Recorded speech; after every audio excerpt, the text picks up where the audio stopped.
representada por Maroto, Soraya y por todo el PP Pop. Parafraseando a Alfonso Guerra, a partir de mañana el PP no lo va a reconocer ni la madre que le parió. El partido de Rajoy y Cifuentes no solo ha traicionado sus principios fundacionales, sino a millones de votantes que depositaron su confianza en un partido que defendía un modelo de sociedad que ahora va a traicionar para seguir siendo políticamente correctos. El PP no solo ha abandonado a la derecha, sino ni siquiera el centro. Se ha escorado hasta la izquierda más progre. Además cuentan con la complacencia de la casi totalidad de los medios de comunicación que silencian o apoyan estas nuevas leyes, excepto Intereconomía, que seguirá defendiendo el derecho natural, el humanismo cristiano y los derechos y valores que conforman moralmente a la derecha sociológica española. Este es el PP al que vota la derecha española. Editorial con Eduardo García Serrano.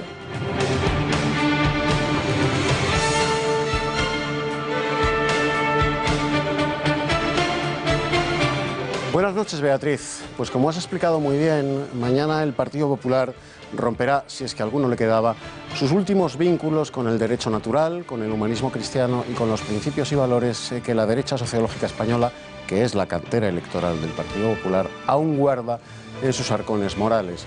Mañana el PP votará en la Asamblea de Madrid a favor de la proposición de Ciudadanos para legislar a favor de los vientres de alquiler, y de momento se está pensando cuál será su voto respecto de ese proyecto que, lejos de ser nuevo, moderno y progresista, nos devuelve a las más oscuras pesadillas de la mitología de la antigüedad, que consiste en que los niños y adolescentes que lo deseen podrían solicitar la inhibición hormonal para no desarrollarse como lo que son, mujeres o varones, y poder hacerlo como lo que les gustaría ser, en contra de su propia naturaleza.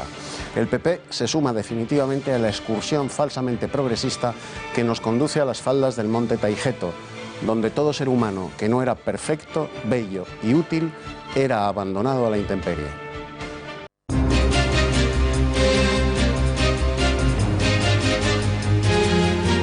Al grito de no hay pan para tanto chorizo o manos arriba, esto es un atraco, los expresidentes de la Junta de Andalucía, Chaves y Griñán, han acudido a declarar ante el juzgado de Sevilla imputados por el fraude masivo de los ERE. Mientras que Chaves afirma que nunca aprobó ninguna ilegalidad, el letrado de Griñán acusa al gobierno de querer el paseillo de su cliente para tapar sus casos de corrupción. Los principales dirigentes de Podemos cierran filas en torno al líder tras su decisión de destituir al hasta ahora secretario de Organización, Sergio Pascual, y mano derecha de Íñigo Errejón, por lo que dicen consideran su deficiente gestión de la crisis territoriales de la organización y que a ojos del líder han dañado gravemente al partido en plena negociación de gobierno. Lo que hemos querido ha sido corregir la situación para que esos problemas no se sigan produciendo. Yo creo que no nos tiene que doler prendas por tomar decisiones que corrijan. El PSOE se aleja de Ciudadanos y se reunirá con Iglesias y Garzón antes del inicio de la Semana Santa. El secretario general de los socialistas y el líder de la formación morada hablaron este mediodía por teléfono por un espacio de 15 minutos y ambos acordaron verse en persona antes de las fiestas para normalizar la relación muy deteriorada tras el rechazo a la investidura de Sánchez. Humillado por Donald Trump, en Florida, Marco Rubio ha anunciado su retirada en la carrera hacia la Casa Blanca. La derrota en su propia casa, en el llamado segundo supermartes, a manos de un crecido Donald Trump, ha resultado definitiva para las aspiraciones presidenciales del senador por Florida.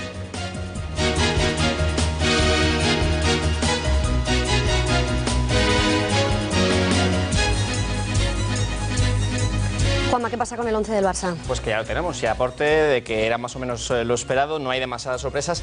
Si acaso en defensa, Luis Enrique sigue confiando en Ter Stegen. En el centro de la zaga formará Mathieu. Arriba, como siempre, la MSN, y en el Arsenal regresa Alexis al Camp Nou. En el tiempo de deportes hablaremos de este partidazo, de este Arsenal-Barcelona. Veremos la resaca del Atlético de Madrid ayer, que se clasificó para los cuartos de final, y también daremos un pequeño apunte de ese Juve-Bayern apasionante de la Champions League.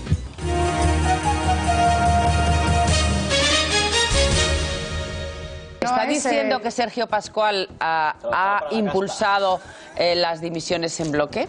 No, lo que estamos diciendo es que Sergio Pascual no ha hecho el trabajo correctamente para evitarlas.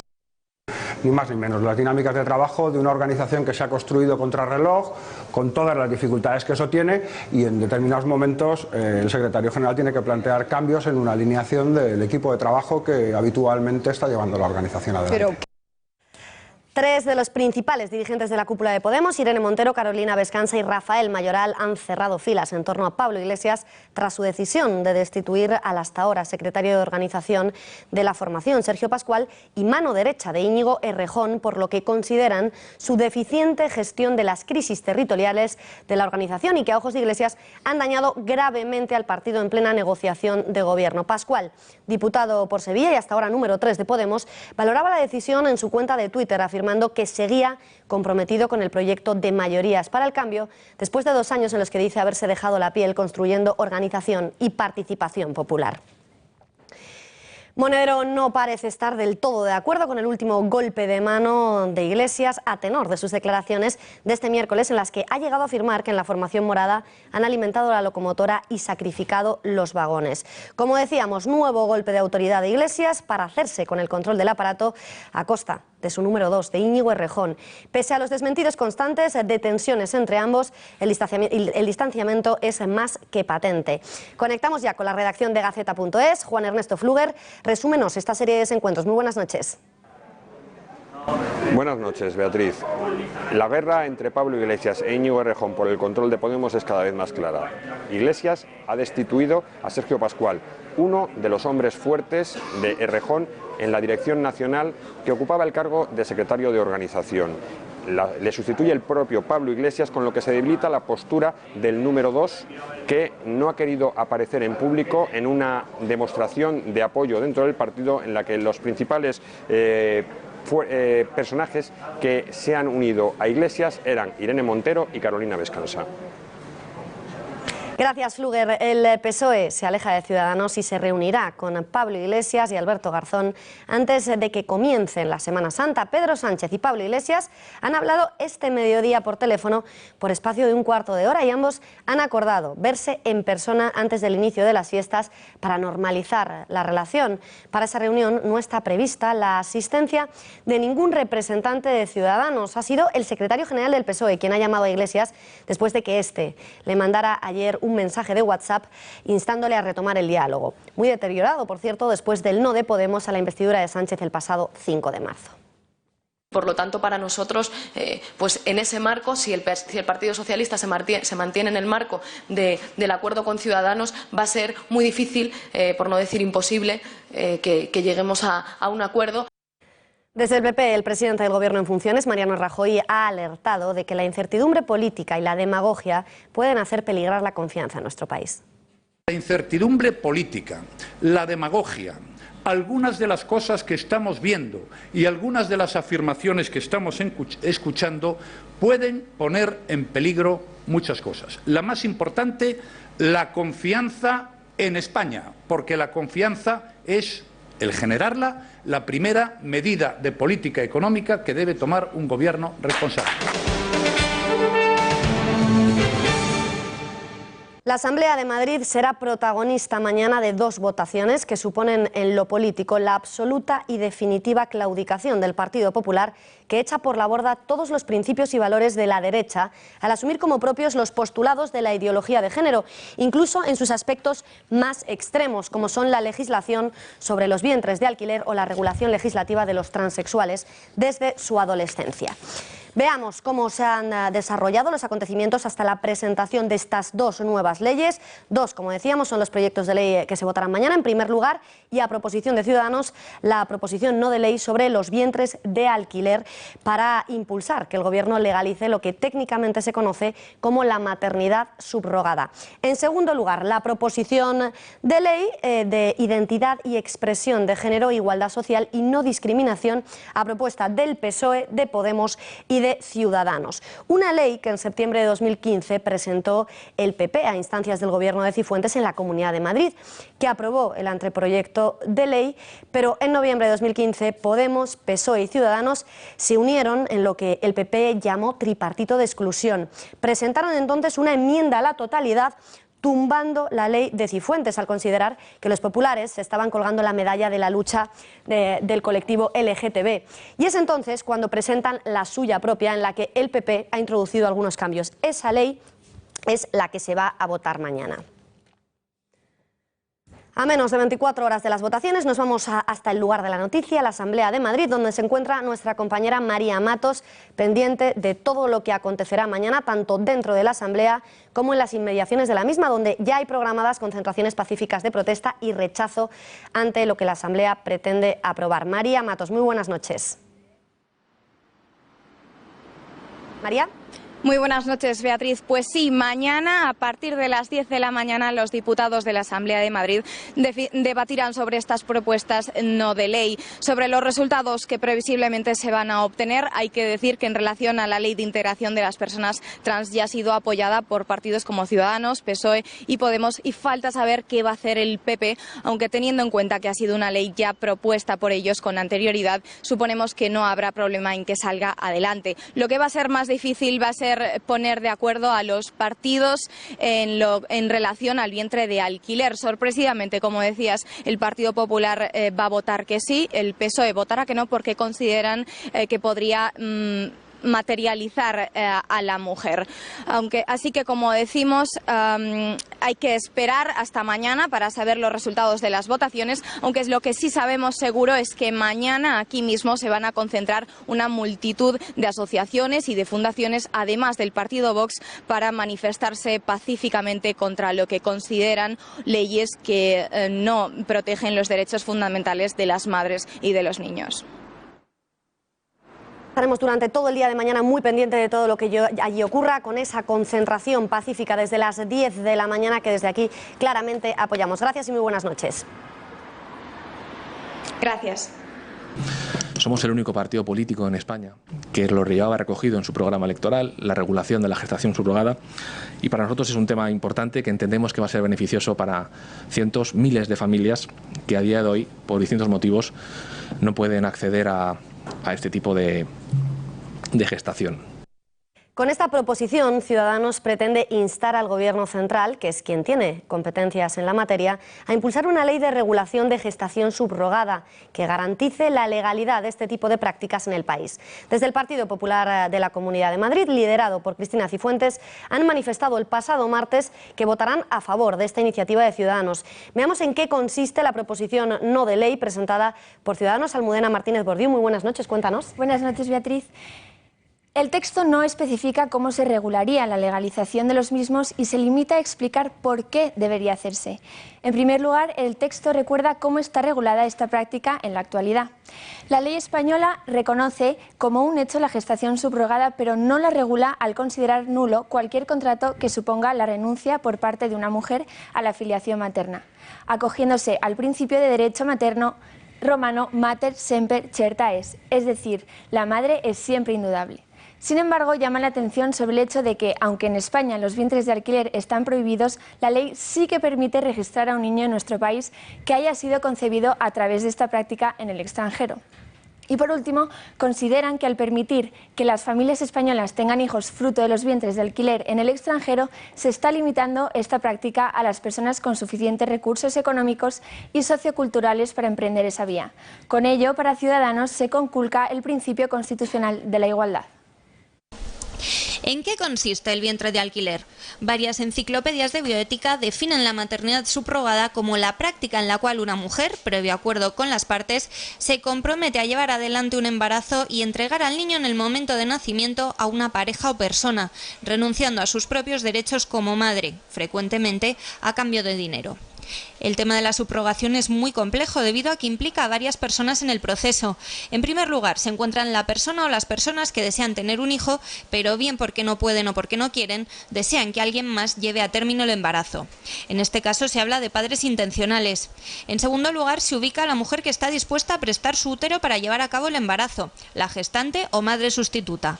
Ambas partes tienen que firmar el contrato de subrogación mediante el cual los padres intencionales y la gestante estipulan la causa, el objeto y la forma de cumplir con el acuerdo. Aquí se incluyen disposiciones relativas a los derechos y las responsabilidades de todas las partes, antes, durante el embarazo y después del nacimiento. Habitualmente no existe vínculo biológico entre el bebé y la gestante sustituta, y este es el modelo más habitual de los vientres de alquiler. Pero existe un segundo caso más controvertido, cuando la gestante también aporta el óvulo y por tanto su material genético. En este sentido, la madre de alquiler lo es también biológica del bebé, pero renuncia a él exactamente igual que las meras gestantes subrogadas. La clave de lo propuesto por Ciudadanos reside en 2 puntos. La irreversibilidad del contrato, es decir, que la madre de alquiler no puede echarse atrás o decidir en algún momento, ni por ninguna circunstancia, salvo las malformaciones del feto, abortar. De esta forma, las madres de alquiler serán las únicas mujeres en España que no estarían acogidas a la posibilidad de abortar en cualquier momento del embarazo, así como tampoco podrían decidir quedarse ellas con el niño. La segunda clave reside en la posibilidad, aceptada por la formación naranja, de que a cambio de prestar su cuerpo para gestar por encargo, se produzca una contraprestación económica, es decir, se acepta que se cobre por el vientre de alquiler. El Parlamento Europeo se pronunciaba en diciembre de 2015 de forma contundente y lo hacía contra la maternidad subrogada al estimar que los llamados vientres de alquiler deben prohibirse porque la mujer no debe utilizar su cuerpo como una mercancía. Así lo contemplaba el Informe Anual de Derechos Humanos y Democracia en el Mundo del año 2014, que condena la práctica de la gestación por subrogación porque es contraria a la dignidad humana de la mujer, ya que su cuerpo y sus funciones reproductivas se utilizan como una materia prima. Conectamos con nuestra redacción. Allí está el director de la redacción abierta de Mediodía, José Javier Esparza. Esparza, la Unión Europea se mostraba contundente.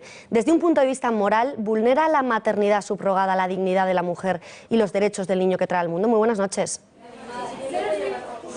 Buenas noches, Beatriz. Bueno, el mero hecho de que plantear el asunto ya resulte que repugne a la razón ya da una idea de que es no solo antinatural, sino también antirracional y además las dos cosas al mismo tiempo, ¿verdad? ¿Dónde está la clave?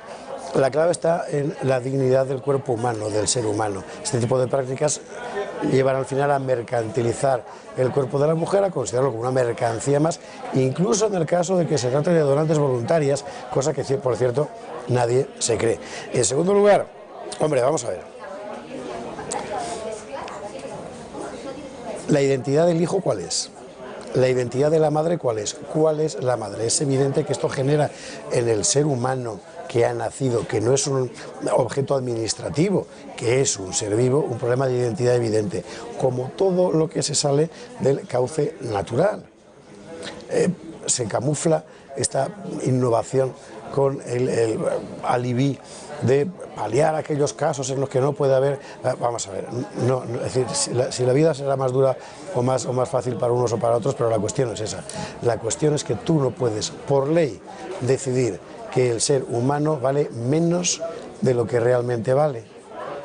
Y eso es lo que se está haciendo con todas estas legislaciones de ingeniería social que al final terminan estabulando a los humanos. Pues gracias, José Javier. Eso respecto a la primera ley que se va a debatir mañana en el Pleno madrileño, donde también se va a votar la norma propuesta por PSOE, Podemos y Ciudadanos y a la que se adhiere el Partido Popular asumiendo la ideología de género y haciendo suyas todas las reivindicaciones del lobby gay. Llama la atención muchos puntos de la proposición, especialmente aquellos en los que se especifica que para no discriminar a las personas trans se va a discriminar a todos los demás. María Durán, muy buenas noches. Cuéntanos, desgránanos por qué es esto de la discriminación positiva que estábamos Vamos anunciando. a intentarlo a través de algunos ejemplos. Buenas noches, Beatriz. Empezamos, si les parece, por la definición que se hace en el texto de persona trans. Dice literalmente que es toda aquella persona que se identifica con un género diferente al que le asignaron al nacer. Es decir, lo considera una cuestión de sentimientos, simplemente. No importan otros criterios que parecen importantes a priori, como por ejemplo los médicos. En cuanto a los derechos de los menores trans, pues se especifica que lo tienen a recibir tratamiento para el bloqueo hormonal al inicio de la pubertad y en otro punto a recibir tratamiento hormonal cruzado en el momento adecuado. O sea, un niño podrá decidir paralizar su desarrollo normal cuando le apetezca y recibir hormonas del sexo del que se siente, el contrario. En principio necesitará contar con el apoyo de sus tutores legales, pero si no, se establece que pueda decidirlo un juez, una manera de convertir el permiso paterno en un mero trámite que si no se arregla por vía judicial. Sobre la regulación para menores también llama mucho la atención este punto. Si se realizan en los colegios actividades diferenciadas por sexo, se tendrá en cuenta el sexo sentido por el alumnado, garantizándose el acceso y uso de las instalaciones del centro de acuerdo con su identidad de género, incluyendo los aseos y los vestuarios. Aquí lo que decíamos, discriminación positiva para los otros alumnos. Si las niñas no se quieren cambiar delante de lo que a todas luces parece un niño, se aguantan. Los menores trans tienen criterio suficiente para decidir, pero los demás no. Además, se va a tratar de imponer lo políticamente correcto, sobre todo con estos dos puntos. Uno, se formará al personal sanitario haciendo especial hincapié en la corrección de trato y la privacidad. Y dos, se impartirá al personal docente formación adecuada para que incorpore la diversidad sexual y de género. Otro punto que muestra la intención de discriminar a las personas no trans es que dentro de las políticas de fomento, igualdad y no discriminación en el empleo se habla de bonificación fiscal o subvención para la integración laboral de las personas trans. Es decir, subvenciones incluso directamente por contratar a estas personas antes que a otras. Muy en la línea, por otro lado, de lo que está aplicando ya en la comunidad Cristina Cifuentes, la presidenta, que hace poco regalaba abonos de metro para que este colectivo viaje gratis. Para hablar de la ley que pretenden votar mañana en la Asamblea de Madrid, nos acompaña ya en plató Fernando Paz. Señor Paz, ¿qué le parece, en primer lugar, esta ley que nos acaba de contar María y que se va a votar mañana? Muy buenas tardes. Pues me parece una ley francamente demoledora desde todos los puntos de vista y una ley que viene a apuntalar ese proceso de revolución antropológica en el que estamos. Es decir, es la concreción legal de un proceso que hay detrás de todo esto, de un propósito filosófico, por decirlo en esos términos, de revolución antropológica, que es el punto en el que en este momento estamos. Me parece un disparate desde todos los puntos de vista. ¿Se incurre, a su juicio, en la discriminación positiva por todo lo que nos acaban de contar? Pues según está planteado, desde luego, es un flagrante caso de discriminación positiva que parece tener la expresión, un aura, positiva, como dice su nombre, pero que en realidad lo que presenta, lo que plantea, es una discriminación. Toda discriminación es siempre positiva hacia uno de los colectivos, o bien al colectivo al que beneficia, claro. Respecto a la inhibición hormonal, un niño menor va a poder decir que de repente quiere parar su desarrollo. ¿Qué le parece toda esta medida? ¿Se refiere al desarrollo hormonal? Al desarrollo hormonal, al bloqueo hormonal. Bueno, yo creo que, francamente, para las personas que está pensado no tienen edad suficiente como para decidir eso en primer lugar, y además está planteado en unos términos en los cuales ni la persona ni los padres tienen la última palabra, al parecer, con lo cual, la situación que se plantea, francamente, lo que plantean es que ni siquiera un médico va a opinar, los padres van a poder tener voz y voto, por lo menos al principio, pero si deciden que no están de acuerdo, al final la última decisión la va a tomar el juez. Se trata de una decisión, evidentemente, lesiva para el sentido de la patria potestad, por un lado, y para que va contra el núcleo mismo de lo que es la familia, porque los hijos no le pertenecen al Estado. Los hijos les pertenecen a sí mismos, pero están tutelados por los padres hasta la edad en que son mayores de edad. No es el Estado quien tiene que decidir en estos casos, ni muchísimo menos. Son las familias los depositorios de esa decisión última. No es la primera vez que esto se hace, se ha hecho en otras partes de Europa, con respecto a otras cuestiones también sumamente polémicas, como son las leyes de eutanasia, y al final acaba decidiendo el Estado y los padres acaban siendo meramente, más que ya consultados en una segunda fase, incluso meramente informados. ¿Está un niño, a su juicio, capacitado, por ejemplo, con 13, 14 años, para decidir que quiere cambiar de sexo en contra de lo natural?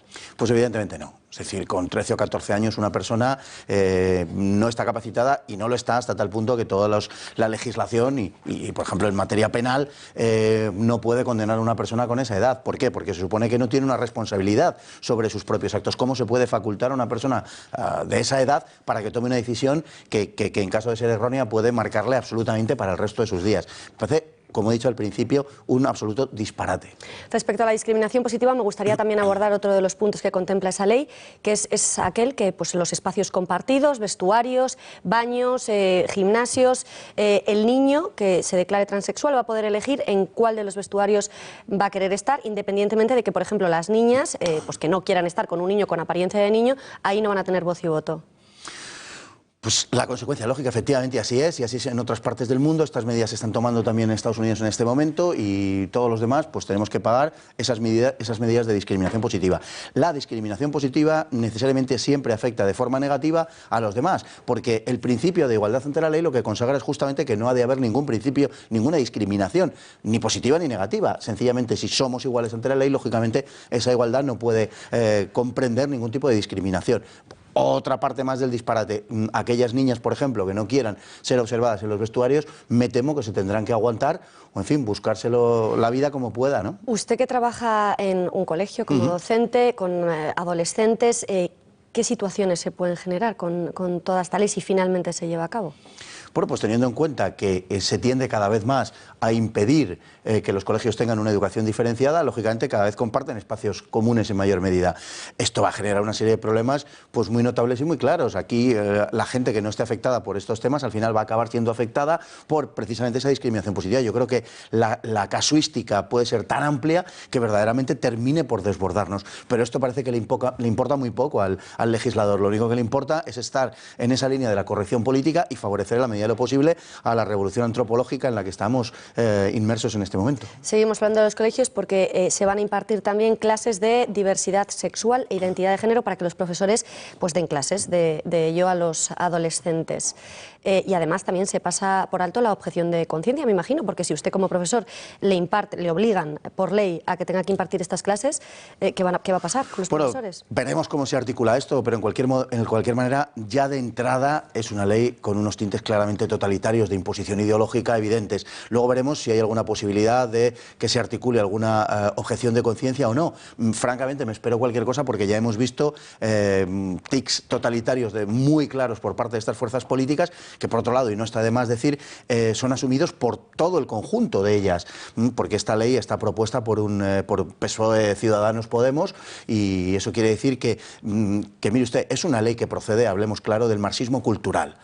Y hay una serie de fuerzas políticas que puede entenderse que asuman esos principios, como es el caso de Podemos e incluso del Partido Socialista Obrero Español, que viene de esa tradición. Pero que otras fuerzas políticas como Ciudadanos o como el Partido Popular, que no tienen ninguna relación con ese marxismo filosófico de origen, asuman el marxismo cultural, me parece sencillamente una aberración que tendrían que hacérselo mirar. Pues señor Paz, ha quedado clarísimo. El próximo estaremos de vacaciones. El siguiente miércoles abordaremos, como siempre, con usted la sección de Historia. Gracias y buenas noches. Si Dios quiere, buenas noches.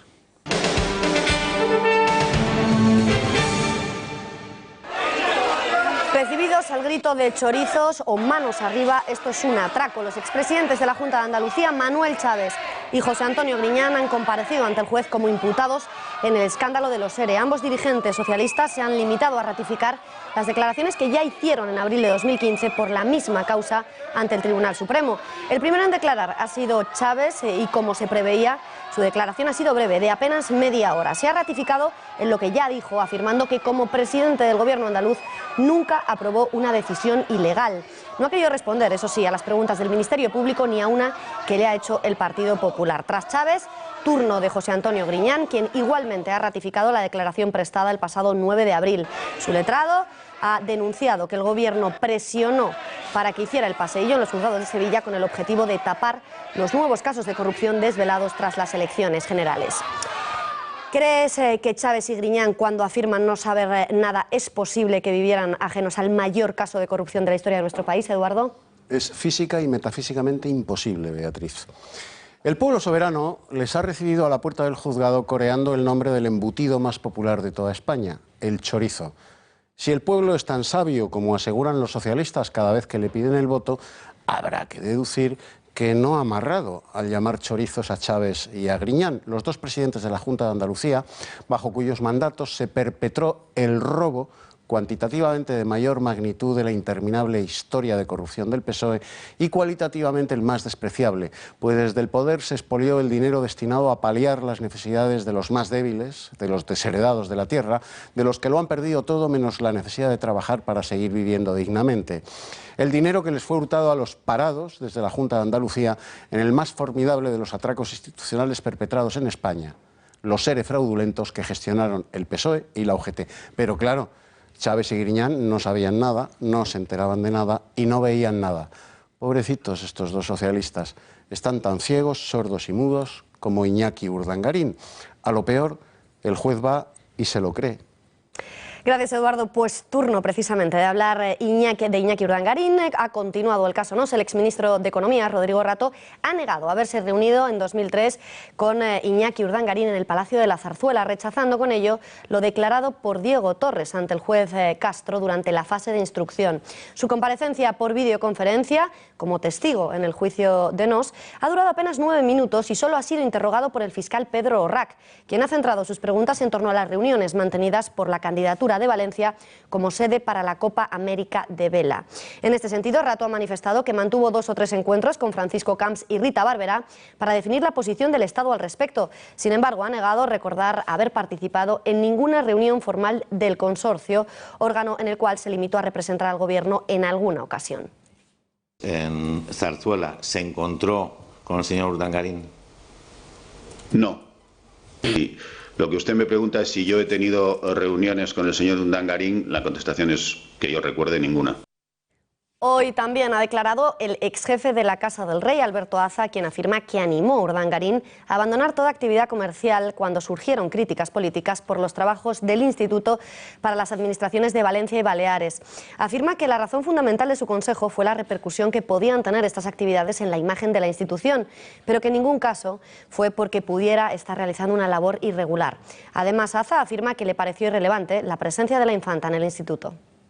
¿Usted sabe o intervino en el hecho de la salida de Iñaki Urdangarín del Instituto NOS? Directamente no. La mejor recomendación que me pudo hacer el señor asesor jurídico era proponerme que se le invitara a dejar el Instituto NOS para que además dejara toda suerte de actividad de carácter mercantil o comercial. ¿Ha conocido usted en algún momento o alguien de la casa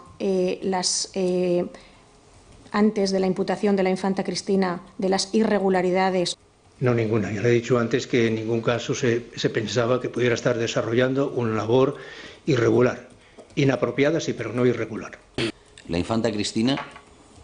Pues mire, no lo sé muy bien, aunque después parece ser que se pareció. Yo desde luego no lo sabía que estaba en el instituto, porque me parecía totalmente irrelevante. ¿Qué quiero que le diga?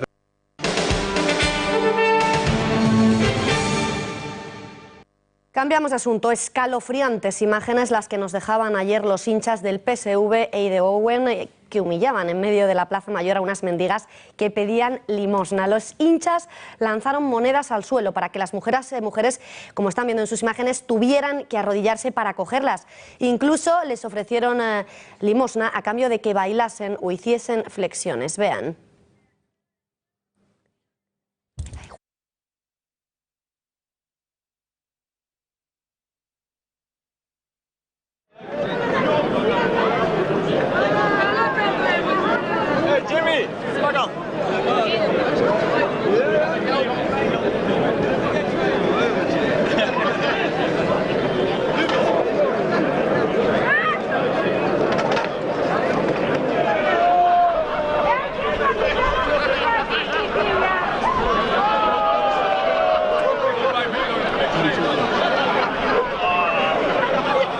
Eduardo, ¿diversión o espectáculo abyecto? Abyecto y repugnante, Beatriz.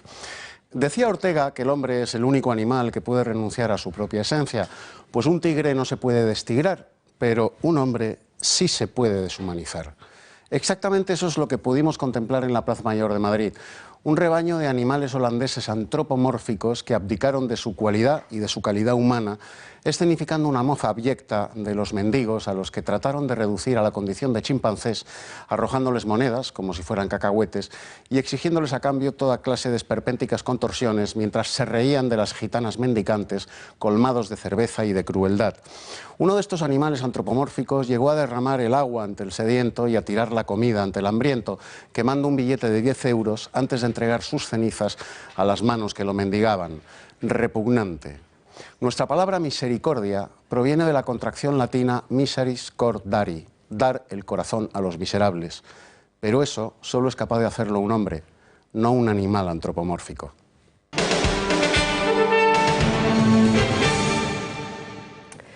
Las fuerzas de seguridad francesas han detenido este miércoles en la capital de París a 4 personas sospechosas de planificar un atentado inminente, según han confirmado fuentes de la Dirección General de Seguridad de Interior citadas por la cadena TF1. Los detenidos, 3 hombres y una mujer, estarían vinculados al islamismo radical. Entre ellos hay 2 hermanos de origen turco, aunque las autoridades se han interesado especialmente por Youssef, un islamista de 28 años que ya estaba fichado y que había sido condenado condenado a 5 años de prisión en 2014 por intentar viajar a Siria para integrarse con grupos yihadistas. El detenido había salido de la cárcel el pasado año y era objeto de una medida administrativa de residencia vigilada en virtud del dispositivo antiterrorista activado tras los atentados del pasado 13 de noviembre. La mujer, por su parte, era la compañera de uno de los 3 varones arrestados. La operación se ha desarrollado en el distrito 18 de París y en Saint-Denis. Durante la operación se han incautado un cartucho de Kalashnikov, una pistola de fogueo, material informático y dispositivos USB en una caja fuerte. Y seguimos hablando de la información internacional. Humillado por Donald Trump, en Florida, Marco Rubio ha anunciado su retirada en la carrera hacia la Casa Blanca. La derrota en su propia casa, en el llamado segundo supermartes, a manos de un crecido Donald Trump, ha resultado definitiva para las aspiraciones presidenciales del senador por Florida. Rubio no ha podido hacerse con los 99 delegados que estaban en juego en el estado del Sol, que han ido íntegramente a parar al ganador de las primarias que se celebran en él. Con los votos ya escrutados, Trump supera a Rubio en Florida por unos 18 puntos, mientras que Ted Cruz ha quedado tercero y John Kasich cuarto. Además, se disputaban 66 delegados de Ohio, que también eran para quien ganara en el estado, y había primarias en Illinois, Carolina del Norte y Missouri. En ninguno de estos 4 escenarios Rubio ha pasado del tercer puesto.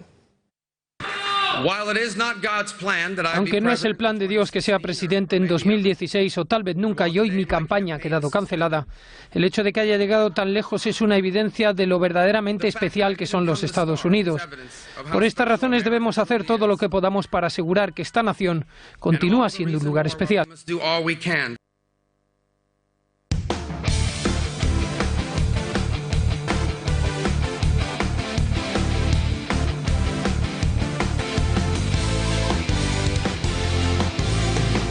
Y en los deportes, Juanma, quedan apenas 2 minutos para que comience el partido del Barça. Nada. Y estamos muy pendientes, ya os hemos dicho antes, la alineación de ese FC Barcelona-Arsenal.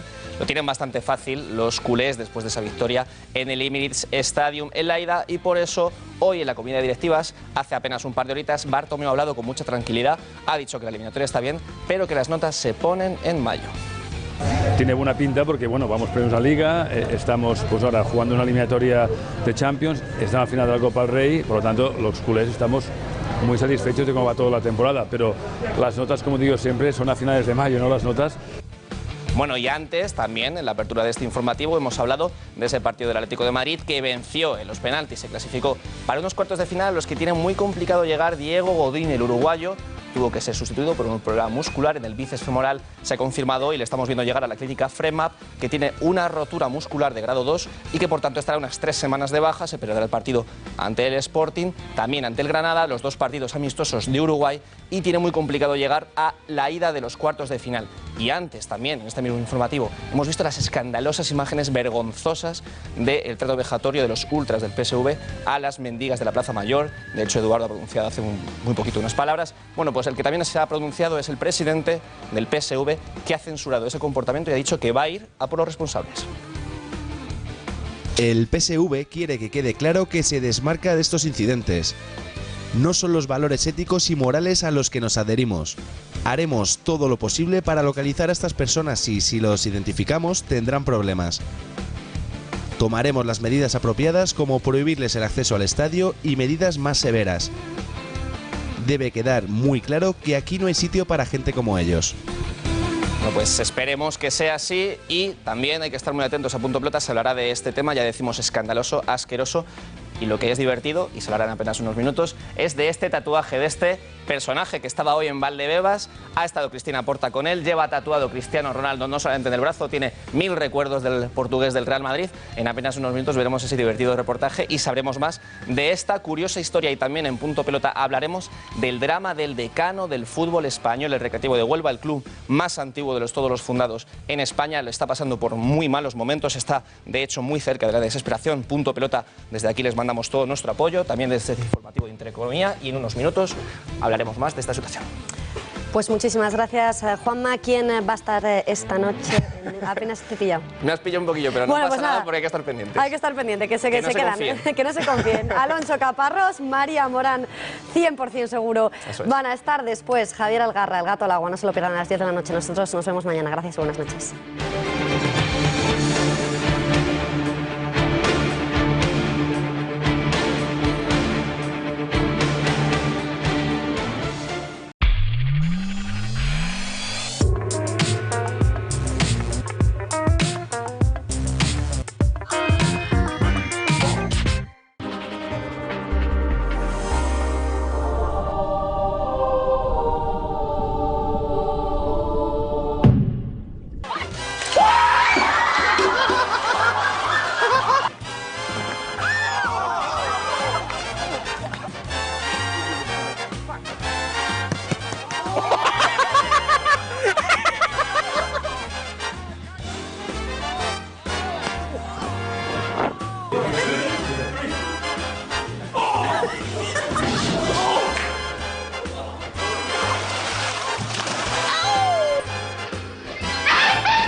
¿Sientes que tu familia está protegida? Tu coche está seguro cuando lo conduces y cuando no. ¿Y tu hogar? Con tus seguros en CaixaBank y la alarma de Securitas Direct estarás totalmente protegido. Y además podrás conseguir hasta 1.000 euros en una tarjeta regalo. Descubre tu nivel de protección. CaixaBank, tú eres la estrella. Desde que me fui de casa de mis padres he aprendido dos cosas fundamentales en relación a la comida. Una, que si quiero comer bien, tengo que comprar bien. Gracias. Hola, hijo. Gracias. Me voy a comer con unas amigas. Y la segunda, que siempre hay que tener fuete imperial en casa. Imperial El Pozo. Sabor imperial.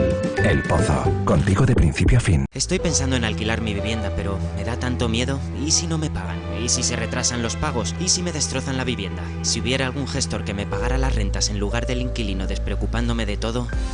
Somos la única empresa del mercado cuyo grado de implicación en la gestión del alquiler llega hasta el punto de pagar directamente y sin ningún retraso a los propietarios las rentas de los inquilinos a los que seleccionamos. Agencia negociadora del alquiler, el alquiler sin riesgos. Siempre hay que tener fuete imperial en casa.